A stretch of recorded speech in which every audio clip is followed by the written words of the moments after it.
Hey everyone, welcome back to another video. Today I'm going to show you how to view deleted Instagram messages. If you've accidentally deleted a chat and want to recover those messages, follow along.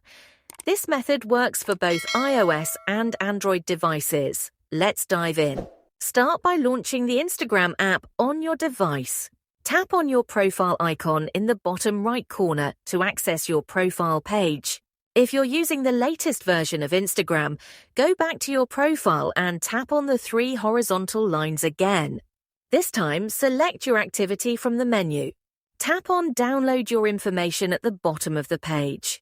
Choose the type of data you want. If you only want your messages, select Messages. If you prefer a complete copy of your data, including deleted media, comments, etc., choose Complete Copy. Select the options for media quality, file format, and date ranges needed, then tap Next. Submit your request. Instagram will email you once your data is ready for download. You'll have 4 days to download the file, so make sure to do it promptly. Once downloaded, you'll be able to view your deleted Instagram messages in the file. And that's it. You've now learned how to recover your deleted Instagram messages. Thanks for watching and see you in the next video.